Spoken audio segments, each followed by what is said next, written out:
행복한 수요일 아침입니다. 이 아침에도 우리 하나님 앞에 나오신 큐티로 예배로 나오신 여러분 우리 주님 이름으로 환영합니다. 이 시간 우리 하나님 앞에 잠깐 한번 기도하고 오늘의 큐티를 시작하도록 하지요.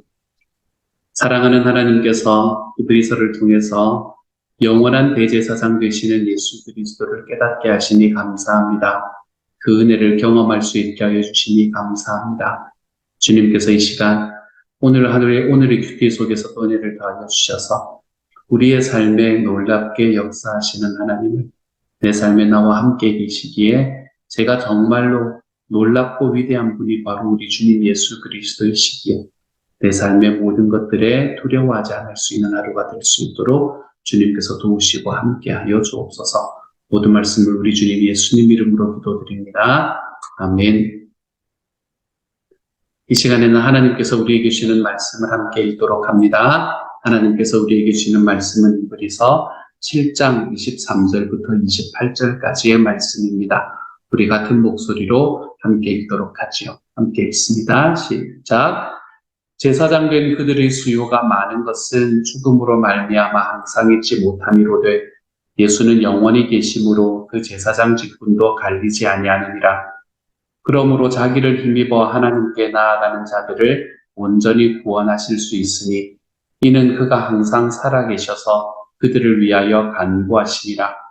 이러한 대제사장은 우리에게 합당하니 거룩하고 악이 없고 더러움이 없고 죄인에게서 떠나 계시고 하늘보다 높이 되시니라. 그는 저 대제사장들이 먼저 자기 죄를 위하고 다음에 백성의 죄를 위하여 날마다 제사 드리는 것과 같이 할 필요가 없으니 이는 그가 단번에 자기를 드려 이루셨습니다. 율법은 약점을 가진 사람들을 제사장으로 세웠거니와 율법 위에 하신 맹세의 말씀은 영원히 온전하게 되신 아들을 세우셨느니라. 아멘. 저는 여러분에게 히브리서가 미드라시와 같은 그런 구조를 가지고 있다라고 말씀을 드렸습니다. 중간중간에 구약 성경의 말씀이 하나씩 나오고요. 그 구약 성경의 말씀이 어떤 의미인가라는 것을 설명을 하는 내용으로 구성이 되어 있지요.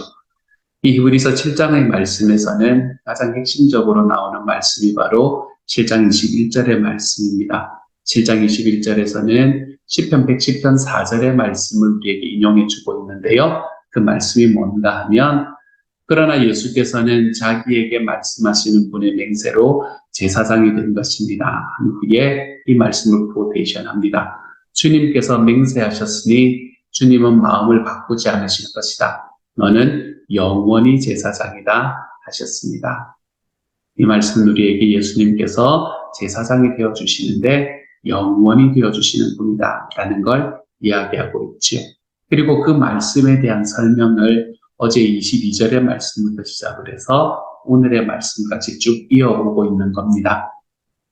23절의 말씀에서 히브리서 기자는 제사장 된 사람들의 수요가 대단히 많다라는 것을 우리에게 이야기를 해주고 있습니다. 사실입니다.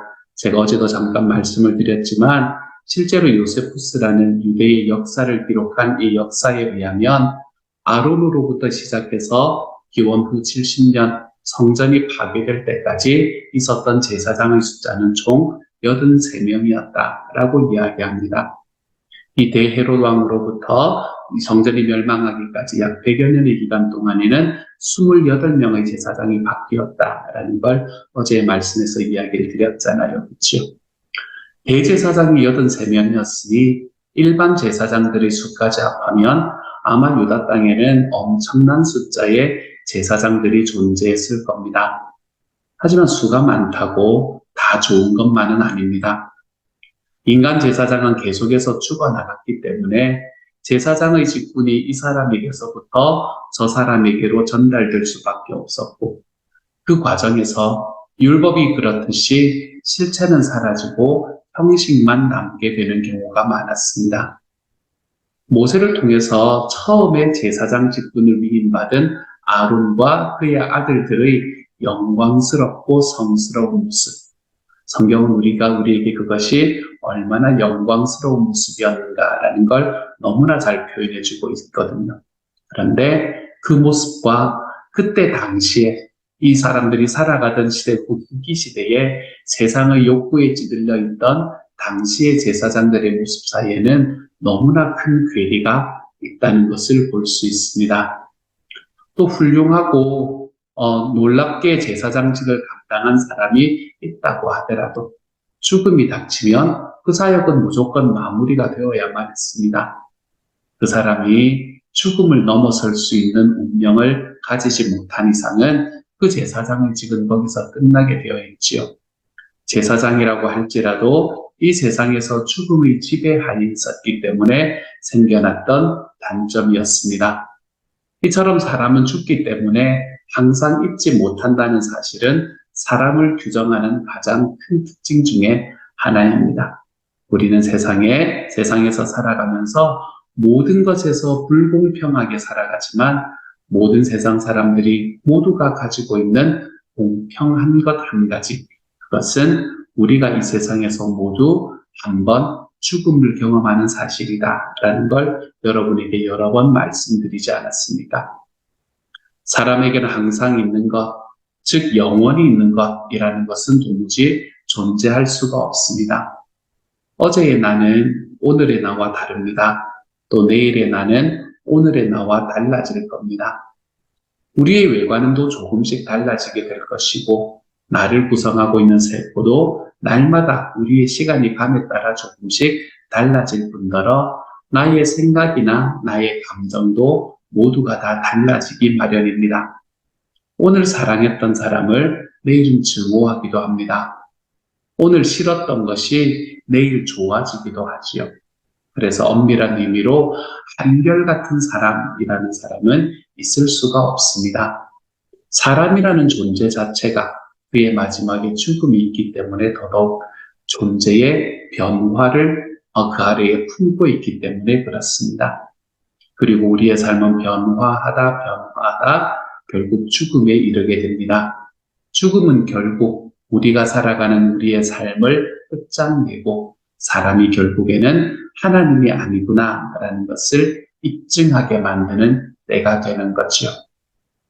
26절의 말씀은 우리에게 예수님께서 어떤 분이시다라고 이야기를 한 후에 이러한 제사장이 우리에게 합당한 분이다라고 말합니다.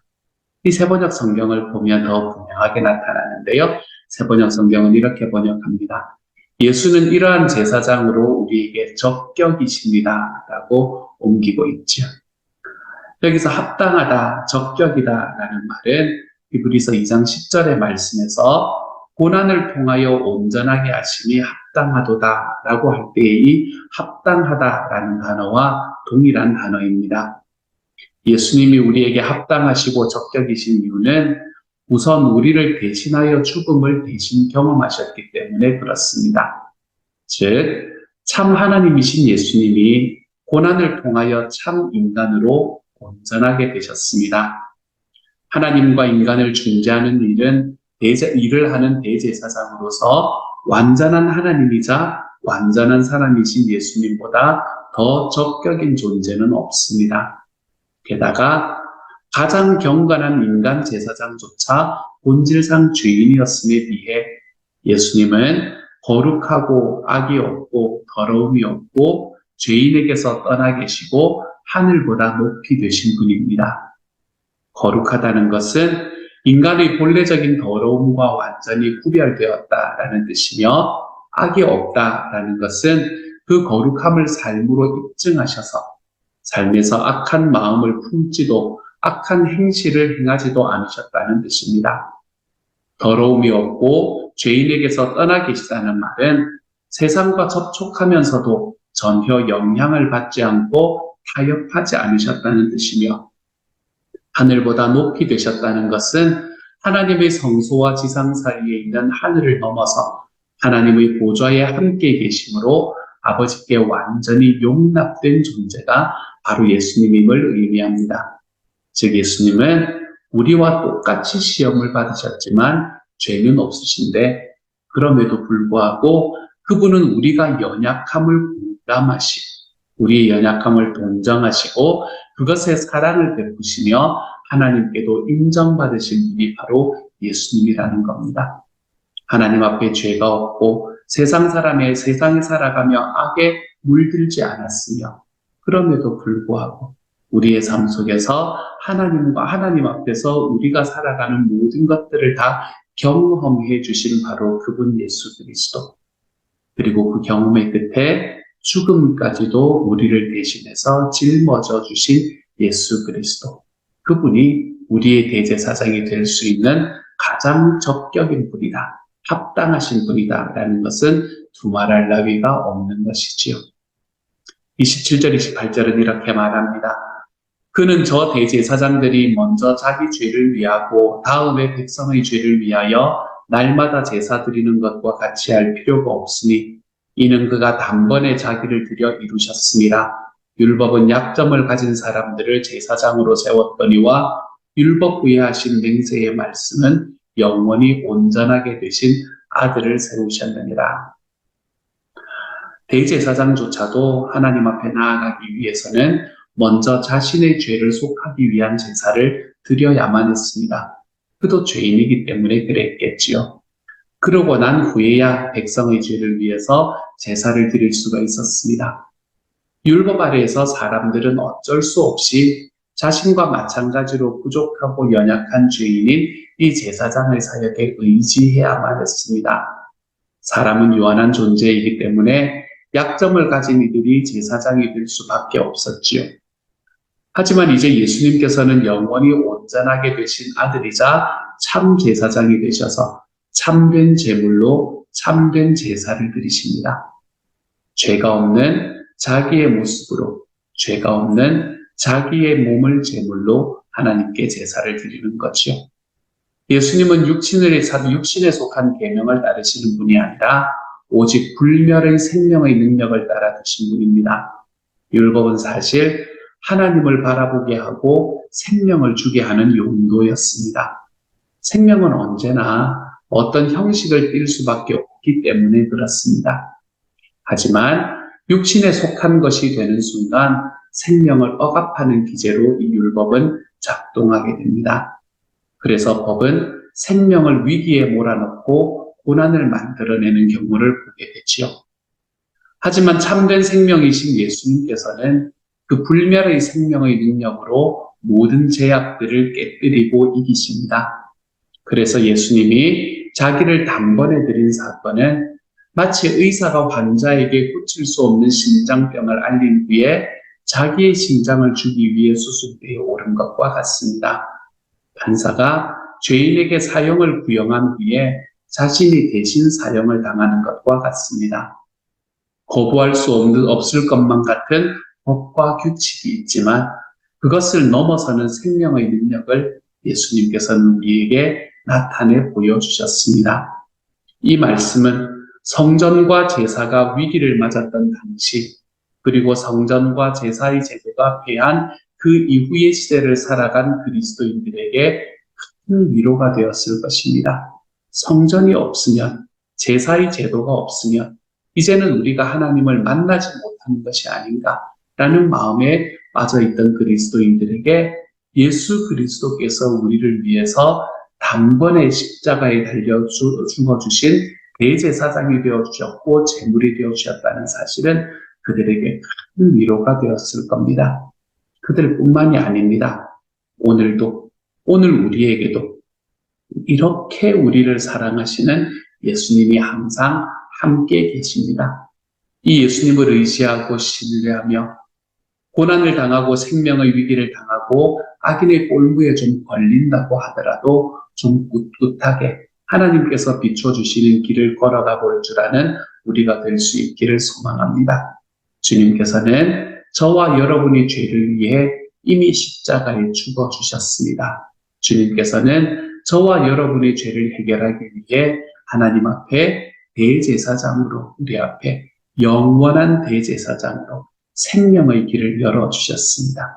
그 주님께서 우리에게 비춰주시는 길을 오늘 하루 살아가며 좀 더 꿋꿋하고 담대하게 하나님 앞에 걸어가 볼 줄 아는 하나님의 사람이 되어가시는 저와 여러분이 되어가시기를 우리 주님 이름으로 축복합니다.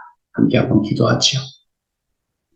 사랑하는 하나님, 하나님께서는 우리에게 생명의 근원이 되어 주셨습니다. 예수님께서는 우리에게 이 땅에서 결국에는 한계가 있어서 죽을 수밖에 없는 그 제사장의 길을 따르신 것이 아니라 하나님께서 우리에게 베풀어 주신 그 영원한 제사장의 길을 따라가시는 하나님 아버지가 되어 주셨습니다. 그러므로 우리가 그 주님께서 우리와 지금도 영원히 함께 계심을 하나님의 우리의 마음으로 경험하고 받아 누리게 하여 주옵소서. 그래서 두려움이 아니라 삶의 어떠한 상황 속에서도 우리와 함께 계시는 하나님에 대한 확신으로 우리의 삶을 걸어가 볼 수 있는 하나님의 사람들이 다 되도록 주여 도와 주옵소서. 모든 말씀을 우리 주님 예수님 이름으로 기도드립니다. 아멘. 하늘에 계신 우리 아버지, 아버지의 이름을 거룩하게 하시며 아버지의 나라가 오게 하시며 아버지의 뜻이 하늘에서와 같이 땅에서도 이루어지게 하소서. 오늘 우리에게 일용할 양식을 주시고 우리가 우리에게 잘못한 사람을 용서하여 준 것 같이 우리 죄를 용서하여 주시고 우리를 시험에 빠지지 않게 하시고 악에서 구하소서. 나라와 권능과 영광이 영원히 아버지의 것입니다. 아멘.